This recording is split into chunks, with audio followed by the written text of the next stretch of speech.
कहते हैं कि भागवत सुनाने वाले वक्ता की कुछ खास विशेषता है। उसमें सबसे पहली विशेषता है कि वो निष्प्रिय हो, विरक्तो वैष्णव विप्रो वेद शास्त्र विशुद्धकृत दृष्टांत कुशलो धीरो वक्ता कार्योति निष्प्रिय।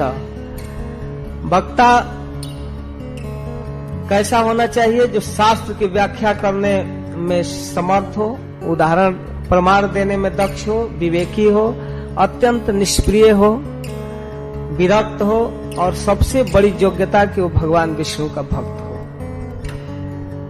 और वैष्णव न मुख गृणाद शिवतम हरि कथामृतम।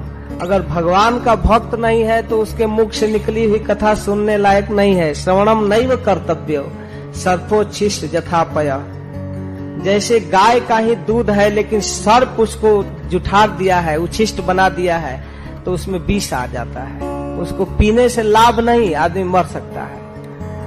तो सबसे बड़ी योग्यता है कि वैष्णव होना चाहिए, विरक्त होना चाहिए, वेद शास्त्र का परंपरा से ज्ञान हासिल करना चाहिए, समझाने में, उदाहरण देने में दृष्टांत कुशल होना चाहिए, धीर होना चाहिए और बहुत झंझट वाला नहीं होना चाहिए। एक काम वो काम, दुनिया भर के काम में के फेर में नहीं होना चाहिए। ऐसे वक्ता को नियुक्त करके कथा सुननी चाहिए जो अनेक धर्मों के चक्कर में न पड़े, स्त्री लंपट न हो, पाखंडी न हो।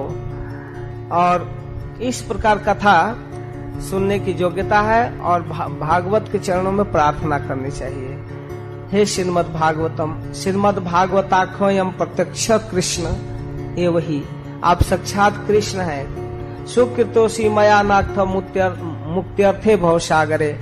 आप कृपा कीजिए, मुझको स्वीकार कीजिए और निर्विघ्न रूप से आप मुझे श्रवण करने की योग्यता दीजिए, सुनाने का। मनोर्थो मदीयोयम सफल सर्वथा त्वया निर्विघ्ने नैव कर्तव्य दासोयम तव केशव।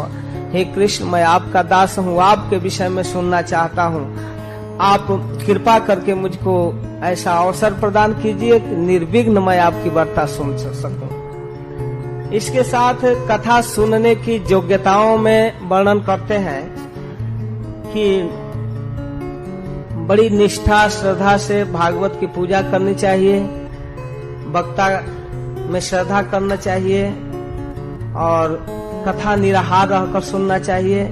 संभव हो तो निराहार, नहीं तो फलाहार अथवा सुविधा के अनुसार, जैसे शरीर का मांग है, जिसे आप बढ़िया से सुन सकते हैं, वैसी कथा सुनना चाहिए।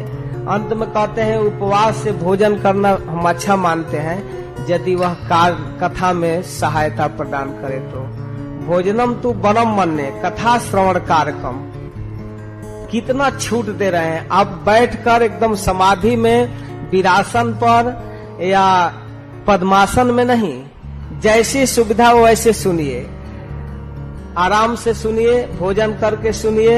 नोपवासो बरो प्रोक्तम कथा विघ्न करो यदि। अगर उपवास कथा में विघ्न डालने लगे तो मैं उससे अच्छा भोजन करके सुनना मानता हूँ। किसी तरह बाधा नहीं आना चाहिए।